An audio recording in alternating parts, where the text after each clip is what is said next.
Hey, hey, hey, FitMama. Jen Oliver here, your host of the FitMama podcast. This is the work in to your workout. Hey, FitMama. I am excited as you will be for today's guest. This is one beautiful human. If you do not follow and or know at Marni Wasserman yet, I highly recommend you find her on the link in the show notes on Instagram and at her website and at the Ultimate Health podcast, where she is a co-host with her husband, Jesse, and the two of them together are good friends of ours. And we've gotten to know them over the last few years while we both lived in Windsor. And since we have moved away, we have remained fabulous friends. They came down here to California to visit us. And I am truly honored to know Marni.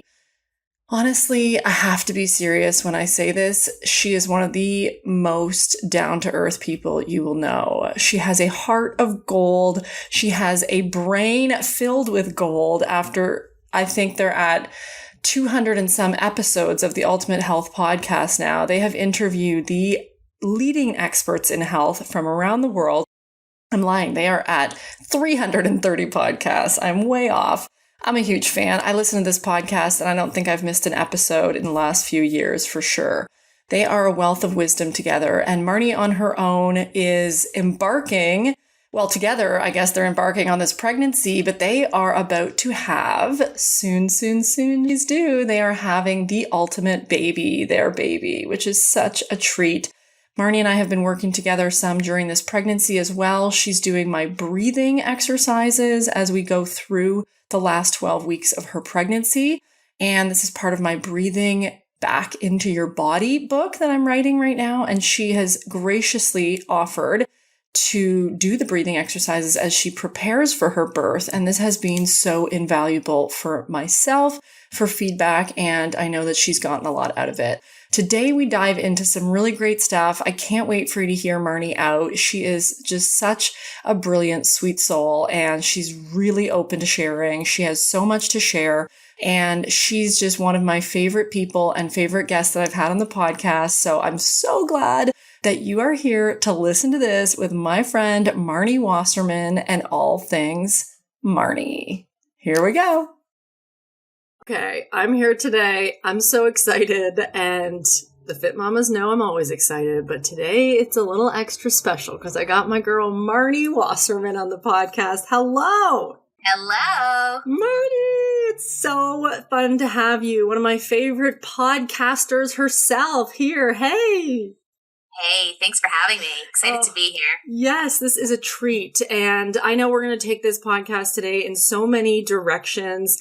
And you are usually the one interviewing people on your podcast, and it is a treat to be interviewing you today because you are a wealth of knowledge in so many areas, and I'm always sending people to follow you on social media and to do your things, aka buy your stuff because you got good stuff.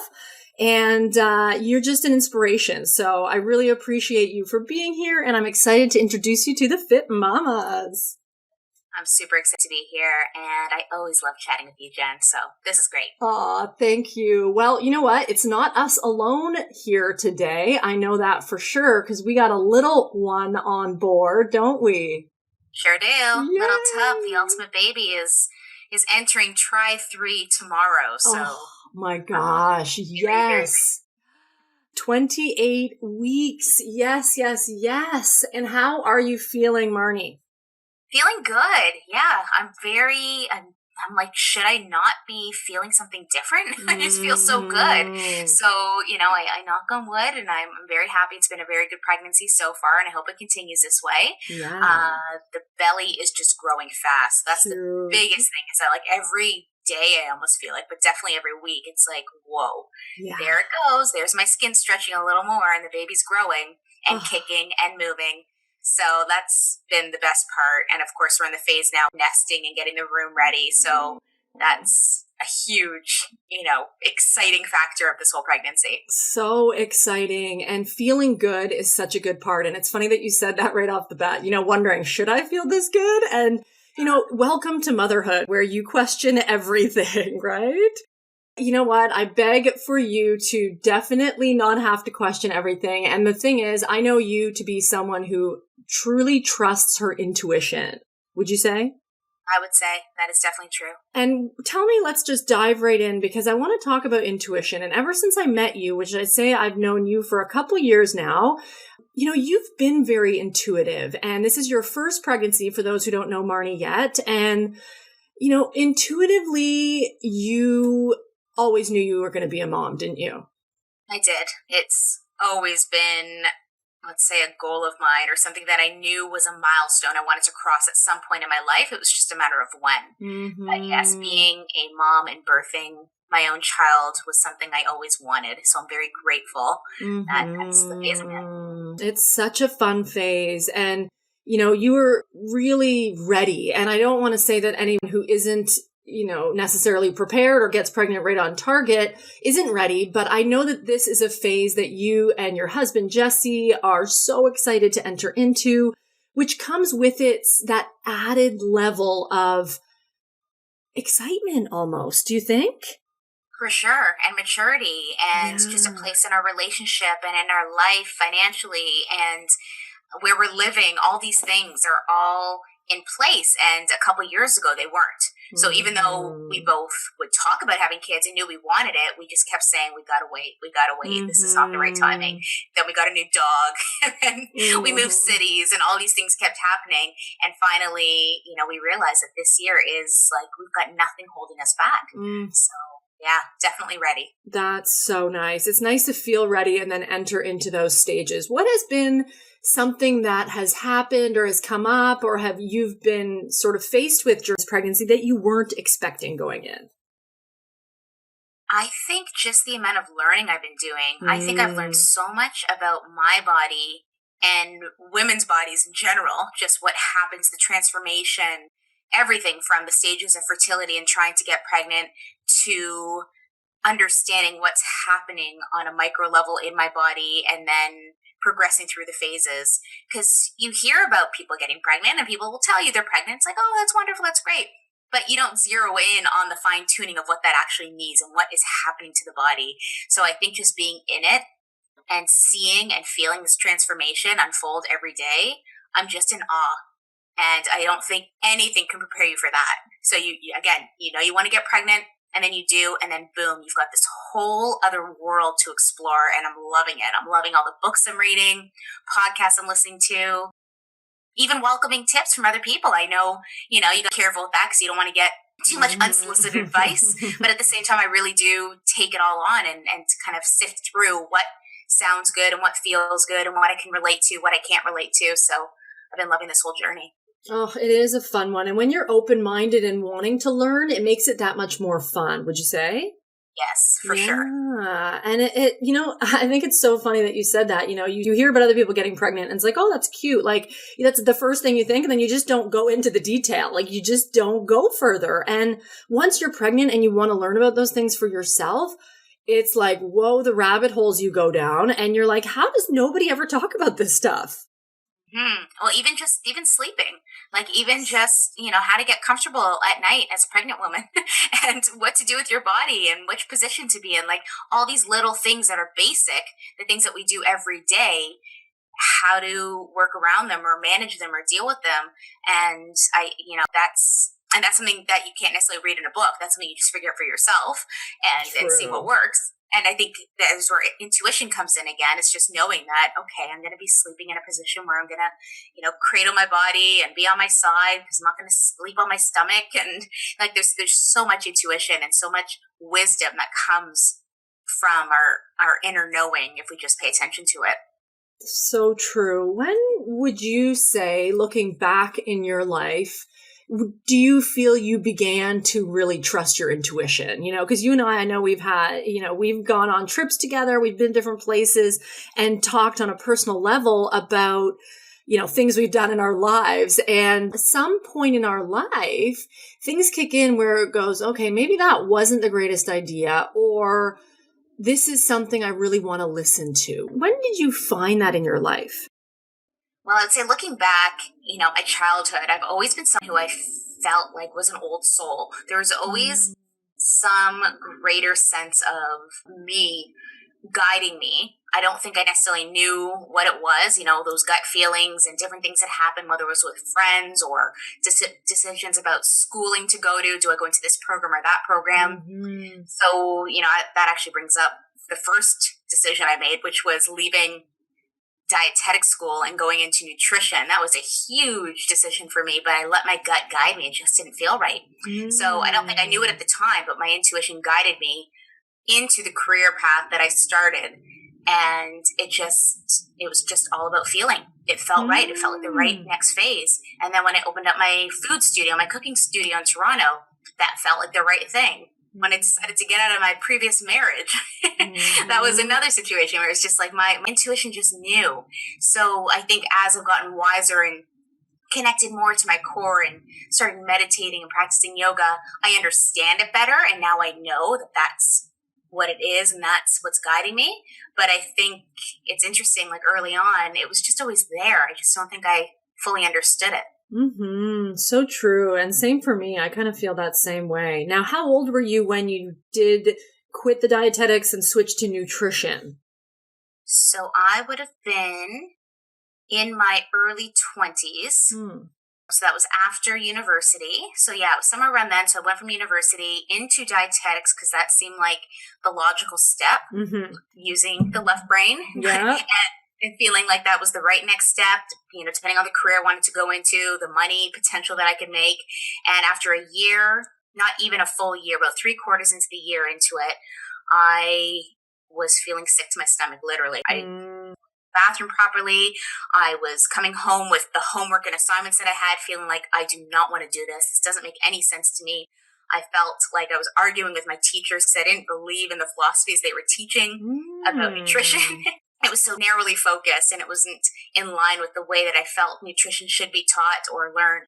And interesting. It was so fascinating. Good and I stumbled across the holistic program that I ended up going to. And it was just like, oh my goodness, this is what alignment feels like. This is what a program that I felt like at the time was created for me. I'm like, this is what I want to learn about. This is what I want to teach about. I don't necessarily know what I want to do with it. I just know that I want to go to school 2 times a week and be immersed in this. So it was so automatic. Like I didn't even have to weigh anything out. It was like, this is the direction I'm going. So you had no doubts over your decision? No, none. Wow, that's nice. That's good. And you never looked back?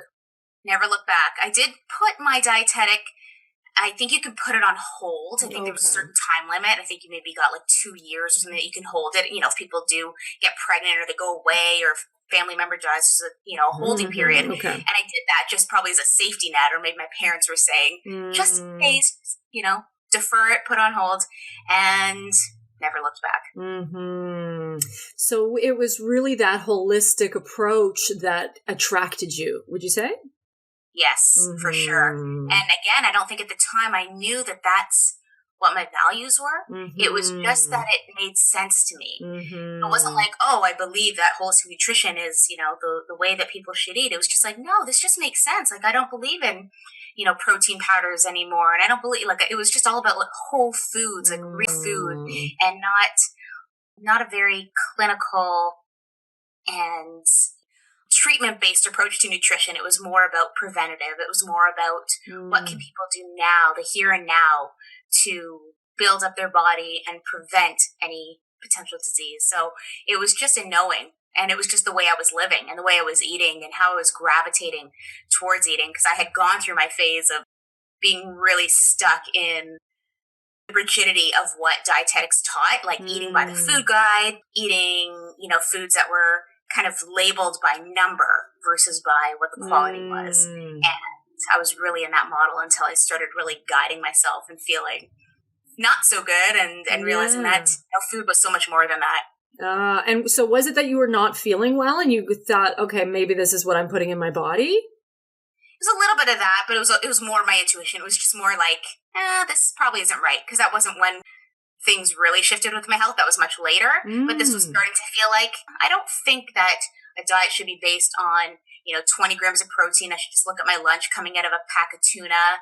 And I remember eating like 3 squares of Melba toast because it was like low carb. Like it was just everything I was eating was calculated. It was not even about what I was actually eating. Right. So it just started to not resonate with me. It didn't align with me.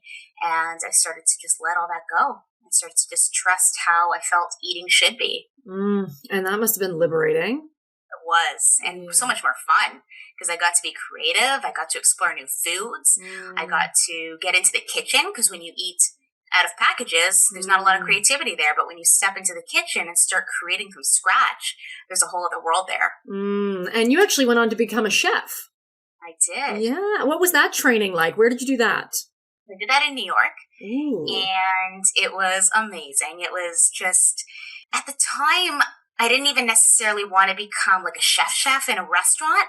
I just knew I wanted to learn as much as I could about culinary skills. And even though I had some, my mom cooked, I cooked a lot at home. So it wasn't like this foreign thing to me, but I wanted to take those skills and kick it up a notch. And there was something about the concept of teaching that really appealed to me. I think I knew early on that I wanted to teach cooking classes as opposed to be a line staff in a restaurant.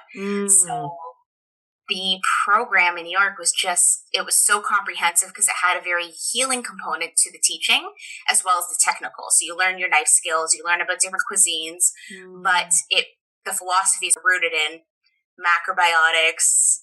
There was kind of like an old school feel to it, the macrobiotics and vegetarianism. And at the time, that's kind of when I was really entertained by that way of eating. And all the foods we were using were organic and sourced from different local farmers.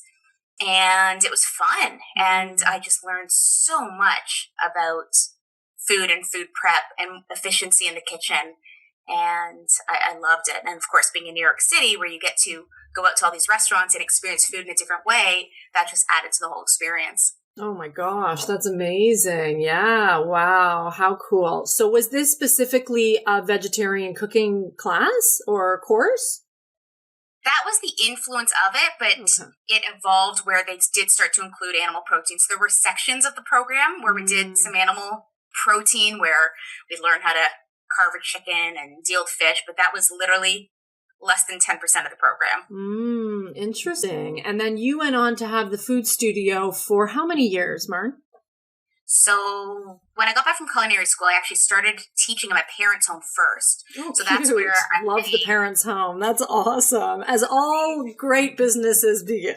Exactly. And I was very lucky. That's where I was living at the time. They had a great kitchen. So I came back. I was like, I need to start doing cooking classes. And it was very easy to get the business started, having everything set up and ready to go. So I did that for 6 years. I ran classes out of my parents' home where we had 6 years.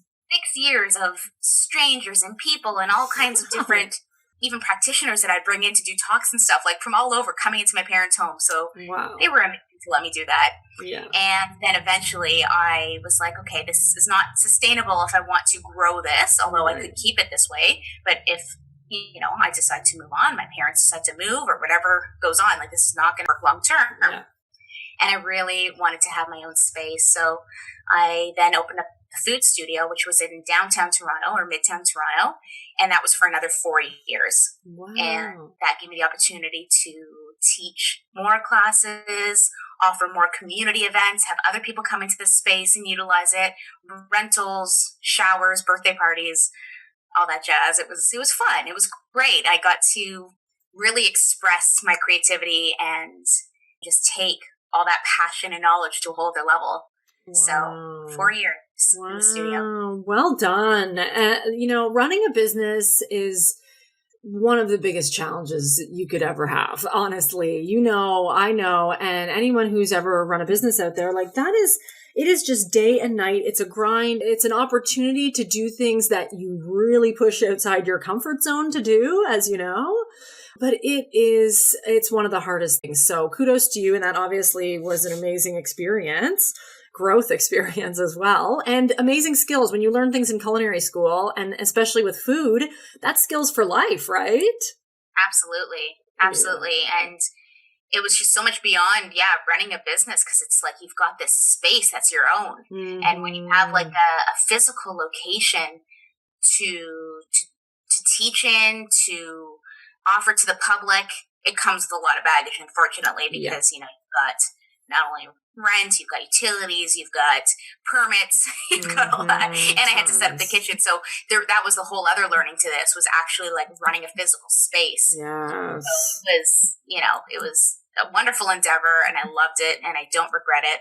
But I realized within probably about 3 years after making that shift from no or very little overhead, being in my parents' home, exponentially more, which changed, of course, the trajectory of my business and how much passion and energy I wanted to put into it, because it was starting to dwindle down because of how much time it took to just run the business itself. No kidding. So, yeah. Well, and what a cool experience and a life experience that you do really grow from. And things also, I don't know if this happened for you, but this happened to me a few times with things that I got into that I romanticized from the outside. And I mean, you ran your business for 6 years already and then went out. So I'm not per se this is for you, but like, I know I've done so many things in my life where I go, that looks great, or that looks like it'd be fun, or I could really do that. And who would I be if I did that, and got really excited about that. And then when I actually did that, it was like, this is not really for me, Mm-hmm. And sometimes you just have to try it to know. I know. That's what learning's all about. And so you don't have the bricks and mortar physical business anymore. You have since closed down that part of your business, and you're in a different phase completely. So talk about that shift right there. So it was interesting timing, because right when I had opened up the food studio, it was right around the time that I was ending my marriage and my previous relationship. I had just met Jesse, so that new relationship was starting, and I was opening a studio. So it was a stressful time, good stress, but a lot was going on at that time. And so the studio began, everything was great. Jesse and I were great. And then about a year into that first year of the studio running, Jesse and I decided to start the podcast. And this was just starting off as a hobby. I never thought of it as a business. It's just like, okay, sure. You've been talking about this for so long. Let's just do it. This sounds fun. Why not? We both love to talk about health. Between us, we've got some good connections. We can bring some great people on the show. And it just started. So that was kind of, let's just say, in the background while I was, running my business. Jesse was working as a chiropractor in Windsor. And as things progressed over the years, we started to see the potential of what a virtual business was like. Both of us working day to day in a physical location, and, you only get paid for the amount of people you see. And just, seeing the scalability of that versus, okay, we've got this business now online that reaches hundreds of thousands of people, and we can get paid, and it costs very little to run. So it started to trickle in that this was something that could be viable, but we didn't really know. Obviously, we're both taking a big risk, Jesse leaving Cairo, me considering getting out of my lease and just closing down this work that I've created for the last 10 years. Like, really? Like, it's going to end? But it was actually an easier decision than it sounded like, because we were just going through so many transitions with just our health and our life. And then we realized financially it was very easy, although it took a couple of years to do. It was very easy energetically to do it. And then now we're in this phase now where we've left the city of Toronto. Well, Jesse moved to Toronto, and then we came back and moved to his hometown in Windsor. And he had left Cairo a year before I had closed down my studio. So it's been a lot of transitions, but now we're in this phase where we've got the podcast as our full-time business. And it's amazing how life can just transform into this whole new way of living and being. And there's a whole new way to make money, and a whole new way to reach people, a whole new way to be creative. And we didn't foresee that way back when we started. Hey, FitMama, I'm going to interrupt this episode with Marni quickly to tell you a little bit about all the amazing things that she has going on, and one particular that I can highly personally recommend. Marni is the co-host, as you know, of the Ultimate Health Podcast with her husband. They are at millions and millions of downloads now. I think the last count was over 13 million, which is incredible. If you know podcasts, you know anything. They're one of the top podcasts in the world of health and fitness. And Marni has created something that I really recommend to you to go in the show notes and click this link now. It is for her recipe book that is called A Real Treat. And it is aptly named because this is a real treat. It's an entire cookbook, baking book of recipes that are grain-free, that are virtually either sugar-free or definitely refined sugar-free. She uses a lot of fruit. She uses a lot of healthy, delightful, amazing for you fats. And she uses grain-free flours, which if you're not familiar with grain-free, and I should have had her talk more about this because I love talking things around nutrition, especially with Nutritionist. And, grain-free is using other foods other than grains. So it's not using white flour or oats or oat flour. It's not using their typical grains. It's actually using other things that are made into what looks like a flour. So for example, coconut flour, almond flour. I know she uses a lot in her recipes of green banana flour and amaranth flour. I know also she uses, not amaranth. Sorry. Let's stop. Back that up. Not amaranth. She uses arrowroot. And what's the other one off the top of my head? Cassava is a big one in grain-free cooking. So I really encourage you to check out grain-free, especially if you're having a lot of allergies. This is a huge one. I know my sister-in-law is really into the AIP or autoimmune protocol of the paleo diet because it's very anti-inflammatory and very anti-allergenic. It's for autoimmunity. So if you're having allergies are autoimmunity. So definitely look into this. Staying away from grains can definitely help you. This is a really important piece that not a lot of people talk about, particularly with their doctors. And sometimes people don't see nutritionists or they don't follow up with someone who might know for them what might be best. And Marni has discovered a lot through her own journey. She has Hashimoto's, which is a thyroid autoimmunity. And she also used to be vegan and vegetarian for many years. And she talks about this openly as well. So there's a lot that she has discovered through her experience and through research as a nutritionist. And she owned a food studio. So where she taught cooking classes and all that. So there's so much behind this. And I'm telling you, I think this book is like under $20, maybe $10. It's a steal. Marni is literally giving it away to you. And she has the best recipes. A few of my favorites are the gummies, which are so delicious, and her muffins, her banana muffins.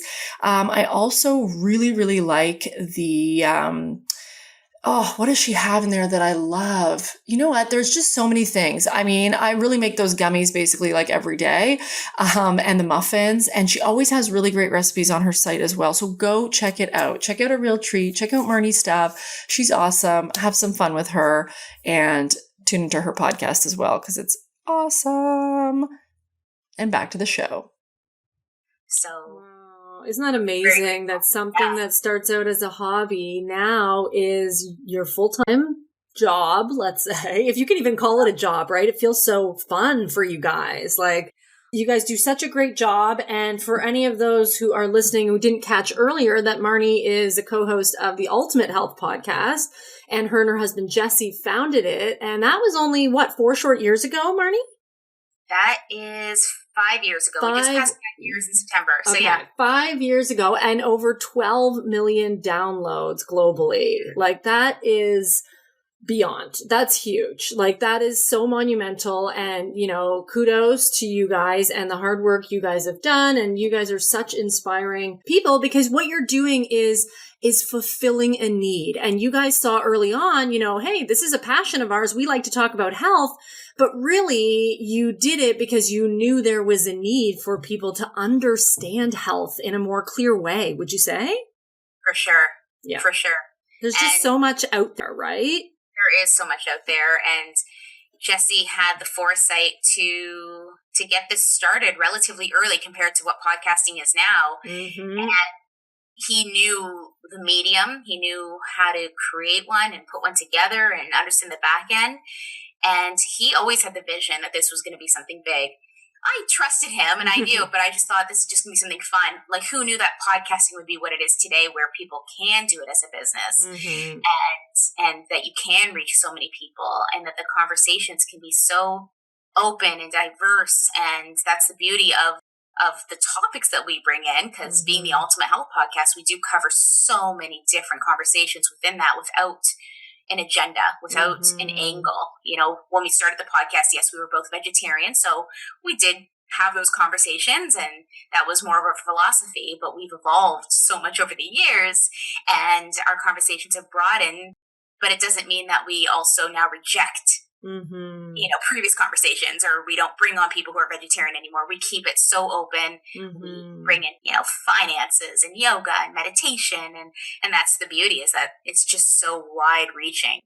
And well, because people are so diverse, and isn't that something that really is the bottom line in when it comes to health, is no two people are alike? Exactly. That's very true. Yeah. And I love what you guys do, is bringing all those aspects on your podcast and interviewing, you know, the biggest names out there who are in the field, who are in the research, who are bringing it, you know, right out of the data and bringing it to the masses. You know, you're disseminating it in a really easily digestible way, asking really clear questions, and then leaving it up to people to make decisions on their own. And I think, you know, when it comes to our health, I don't know about you, but for me, it's one of the largest focal areas in my life as a person. And I think that's just either whether it was innate at growing up. I personally have a heart murmur, which landed me in the hospital all the time for testing. And I think that just became a part of, you know, me wanting to live a healthy lifestyle to prevent myself from going to the hospital any more than necessary. But what people are experiencing nowadays is, unless they're doing something active towards preventing illness or disease, right? It's more common than not. 100%.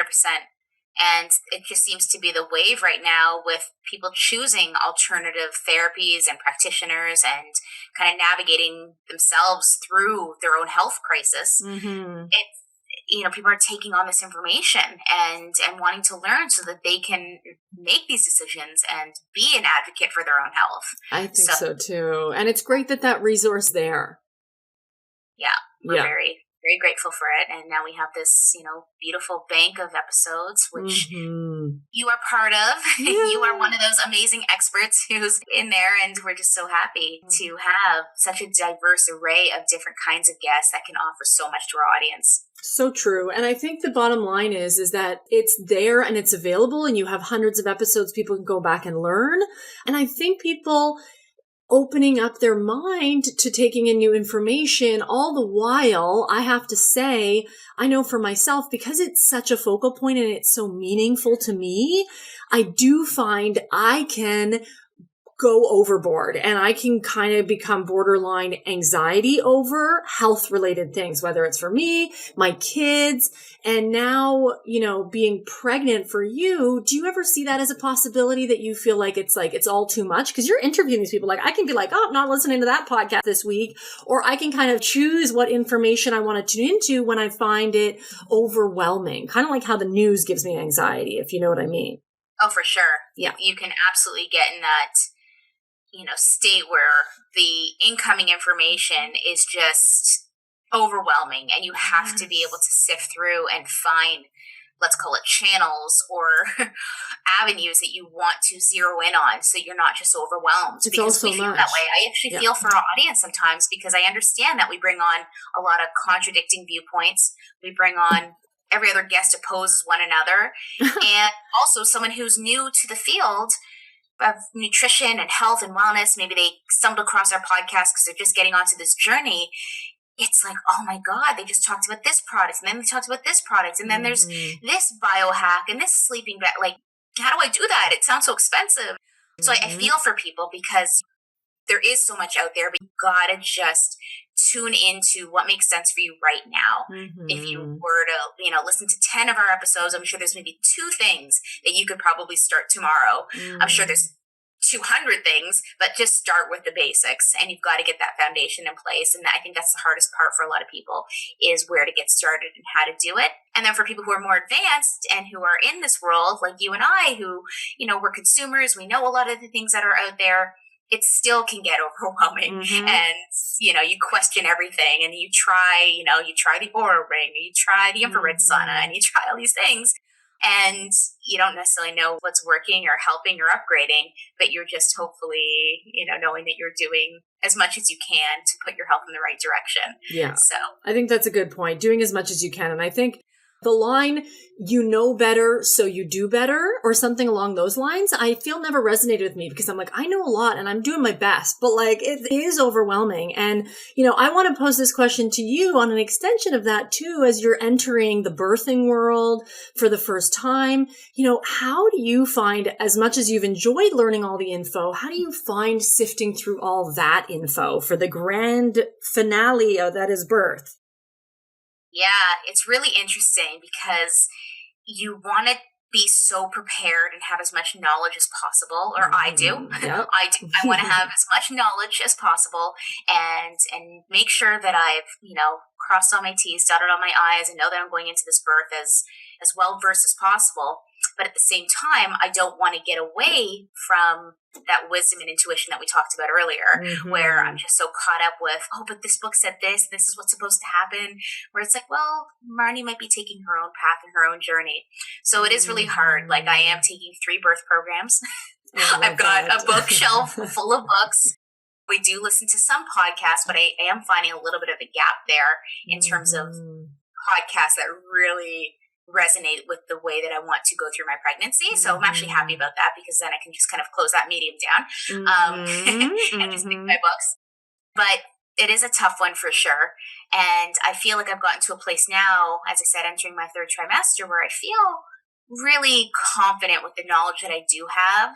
Awesome. So anything more that I learn now is kind of just like bonus. So anything that kind of comes along and I'm like, that'd be interesting, I should, maybe learn a little bit more about that. Or we visited with our doula the other day, and she brought up something, and I was like, I had no idea about that. Yay. So it's like any little thing now that I can kind of just zero in, because I'm like, okay, that's a loop that I haven't, closed yet. So cool. Yeah. So you mentioned, sorry, I don't want to interrupt you. Keep going. No, just overall, it's just a balancing act between, having all this knowledge and all these resources at my fingertips, and also just stepping back and trusting my own wisdom. Yes, which it does require space and time to do that. So now you mentioned your doula. Let's talk a little bit about what choices you've made for your birth team and for, planning for the big day. Do you have a birth plan in place? What's your thoughts on that, etc.? Yeah, so I think in my head, I know my birth plan. I haven't yet to sit down and talk about it thoroughly with the midwives. The doula went over some stuff with us, so I kind of know all the things we want and don't want. Yeah. So yeah, we have a midwife, 2 actually, a primary and a secondary. We have a doula, and Jesse's going to be there. My mom is planning to be there. So that's kind of the intimate birth team that will be there on the day. And we are planning a home birth. We're planning a home water birth. So we're going to get a birth tub and put that in our basement and have, just the room set up so that I can be as comfortable and cozy as possible in my natural environment. So that's what feels right to me, and as little intervention as possible. So those are my intentions for going into my birth. I know things can shift. Yep. I totally understand that, and I'm okay with that. But I really believe that putting all my energy into all the things that I can do to make this natural birth happen and this home birth happen is everything. Oh, that sounds so nice. I was actually recently interviewing a doula on here on the podcast, and she was talking about oxytocin, specifically how it's so integral a part. It's a hormone, and it's an integral part of the birthing process of you actually opening up and allowing the passing of that baby through the birth canal. So for anyone who doesn't know that, and one of the things that was so interesting that she said was that the key part of having that happen and that oxytocin surge during the labor itself is keeping the mother comfortable, having her in a comfortable space, whether it's having music that, and I'm sure you've gone through this and read this, and it sounds like you're exactly doing that. Yes, for sure. And, that's something I've come across too, is the more afraid or anxious you are in that process, the more tight and rigid your body's going to become. Yes. And I understand that is very likely to happen even with someone like me who's planning this natural home comfortable birth. If I'm told we have to go to the hospital, there's a very good chance my body's going to tighten up and be really, really sad and upset. Although, the goal is to get this baby out healthfully. But I just know me, I'll just be like, but I'm going to try my best to just keep everything open. And if we have to go to a hospital, to potentially even still do a natural birth there, but under the supervision of whatever needs to be done, absolutely, in a hospital setting.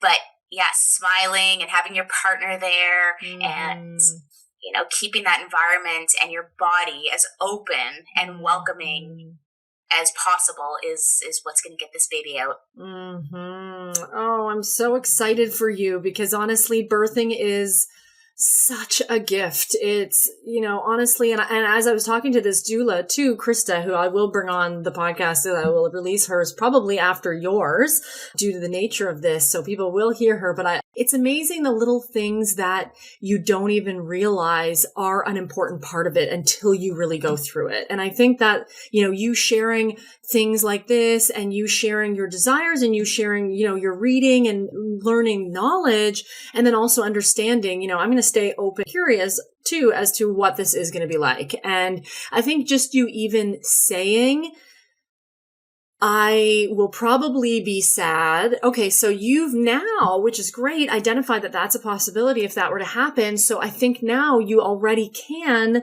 preemptively breathe yourself through that experience. Would you say? Yes, for sure. I'm not being so close-minded to think that, that's not something that can happen. Yeah. No one knows what can happen on birthday or during the laboring process. No. So if you can prepare for a potential plan B, you don't want to address it, then I think that's, a really healthy way to go. For sure. And I think just releasing that fear, because even if you can say to yourself, well, okay, if that's what we have to do is go to the hospital, our key thing is that we're going to get, baby here safely, et cetera, et cetera. And then that physical stress response reaction, whether it's punching, tightening, stopping the oxytocin from flowing, et cetera, will actually just subside, right? And you can still stay in that flow state of oxytocin. And I think that fear is at that basis of it. And if you can preemptively catch that, then you can not have that cascade of hormones if you stay conscious of that, right? Exactly. Yeah. And I think even including your doula in on that and go, having that conversation, which I'm sure you've had, right? Have you said that to her, I'm going to be sad, and then kind of went into that? Yes. Yeah. Good. That is, a very, very last resort for me. And as we get closer, I know the midwife appointments will get a little bit more intensive, or they're going to come to the home and find out more details. Yeah. So they have yet to have that conversation with me, but I think they already know just from meeting me. I think I've had 4 appointments so far. Okay. They know that I'm very committed to my home birth. So yeah. Well, telling yourself what is something that you want is a very strong, empowering thing, is it not? For sure. Yeah, like voicing that, claiming it, saying it out loud, whether it's writing it. And it's not you're saying, oh, all is going to be lost if this doesn't follow through, but you're doing all the things to make it a clear possibility. Yes? For sure. And visualizing. Like every time I picture me in labor, it's right here in my home, in my basement. The lights dim down, everything's set up, all the people who I want to be there, the, things that I want to be in my fridge, ready to go. Like, it's just all there. Awesome. So I'm visualizing so strongly that image of what's going to take place. So, there's power to that too. Oh, there's so much value in that. And I think also, which you and I have spoken about, and I want to highlight here is, it's not that you're being selective in what you're tuning into, but it's really focusing on getting more of what you want, right? Focusing on positive birth stories, because the negative ones are everywhere, but what are you focusing your energy on? Yeah, exactly. And they're out there. Yeah. And there's a lot of positive birth stories. I think it's true. So many people focus on the negative, and a lot of things do go wrong. But then there's people like yourself and a couple other people I know who've had such amazing experiences, and it's there. It's there. So you just got to grab hold of that and just know that those are possible. Yes. And I think it also, and I want to spread the word that more women can talk positively about birth, right? And, people always sort of misery likes company. And I find women in general, to make a generalized statement here, to be quite self-deprecating, right? We're always like, oh, I don't look good. Oh, not this. Oh, but when it comes to birth, like we can empower our sister mamas with a little like love and going, you can do this. This is not the worst day of your life. This is actually the best day of your life. Mm-hmm. And I think it starts during pregnancy. I think if you have a good mindset and a strong connection to your body and your baby during pregnancy, and loving the whole process for what it is, because I know, again, a lot of people who are just so ready to be done, and they're just so, I'm so sick of this body, and I just want this baby out. Like, what is that doing to your system? Whereas, like now, every day, I'm just like, I'm in glory, like just looking at my body. I'm just like, this is amazing. This process is fascinating. I cannot believe there's a little bum and baby inside of me growing. And it's so surreal. So I think that brings a lot of amazing energy to the actual birthday. So that's just kind of my analysis, even just kind of thinking of some friends in my life who had a negative experience with pregnancy and then what their actual labor was like.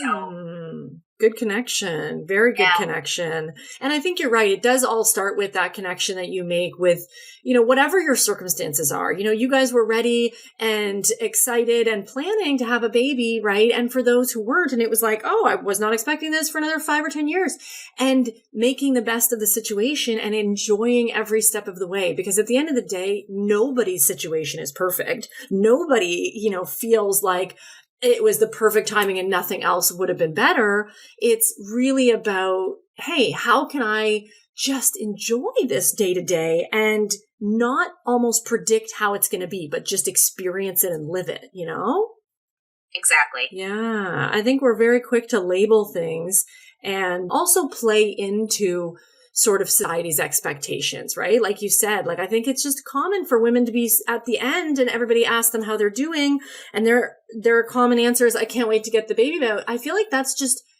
something that they might not even truly believe, to be honest, but they say it, Right. And I don't know why that's become a thing, but I definitely am with you in that, we are the ones that can change that. And it starts now, right? It doesn't start with you seeing a pregnant person and asking her, hey, did you plan that pregnancy? Right? Like that's an inappropriate question. Like, okay. So yeah, just becoming more aware. And I think once you go through the experience, whatever your experiences are in life, sometimes we too become more aware, but it's nice to have that open-mindedness of to how is this going to unfold? And how can I not just force myself into a story that anyone else has? It's what's my story. Exactly. I love that. Yeah. Well, I am excited to see how your story keeps continuing along, because I watch that little baby belly of yours growing and it's so cute. I know.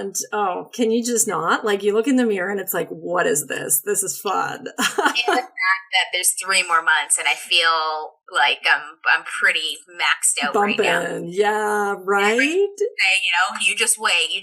And I've seen pictures, of women who are 38, 39 weeks, and I'm like, oh my goodness, there's some serious girth and depth into that belly. It's so fun. I know. My sister-in-law, hilariously, she has one picture and it literally looks like the baby in her belly is lying fully horizontal because her belly is just so long. And it's like, okay, that baby wasn't even curled up. She's like, no, actually it was 10 pounds. I'm like, okay, well, that is adorable. Like just seeing baby bumps, baby bellies, like it's such a fun thing. And I'm sure you're experiencing that in the world. Don't people just like glow at you when I see a baby? I'm like, oh my gosh, what do you do? Like it's so fun. I know. It is. It really just brings a smile to everyone's face. Yeah.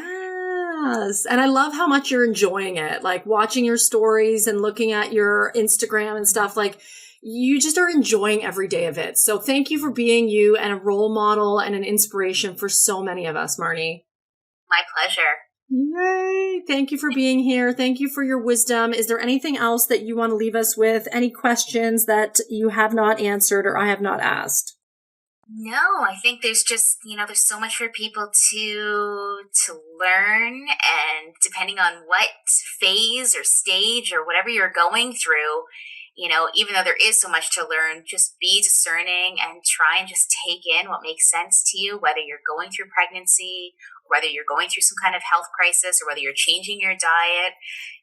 There is a lot in each category. You just got to figure out what works best for you. So wise, so true. And I know you're going to be busy with your new baby once he or she comes, but we will definitely have to have you back on for a recap and all the details of everything if you're open to it after you have your little one. For sure. I'd love that. Yay. Awesome. Thank you so much for your time and your wisdom and your energy today, Marni and Little Tub. Have a great one. Thanks, Jen. Oh my gosh, right? And I just realized that I have about 5 topics here beside me that we did not even get to. And that kind of upsets me, although it also kind of excites me because I know Marni will be back on. I want to have her on not too far from now because I want the after she has her first baby talk, because we talked about the before, we talked about the anticipation, the excitement, and what unknowns are to come. And I'm very excited to reach back into her bag of tricks, get into a little bit more around food, around some of her practices, around other things that she's been doing and is doing in some of her wealth of knowledge, particularly around Hashimoto's, as we mentioned, but don't get in too deeply. And if you are still here, thank you for being here. Go find her. She's going to teach you things on the daily, on her Instagram, on her website, through her podcast. And I know amazing things are coming down the pipe for Marni. So do not miss a beat from her. She's fabulous. Her husband's a sweetheart. Together they make up an amazing couple that I am so glad to know. And I can't wait to meet their new little one when he or she comes. So the anticipation is high, and go check her out. Let me know how you like it, and definitely start making some of those recipes from her book, A Real Treat. Get all that and more in the show notes. Can't wait to talk to you again soon. FitMama, have a great day. Namaste.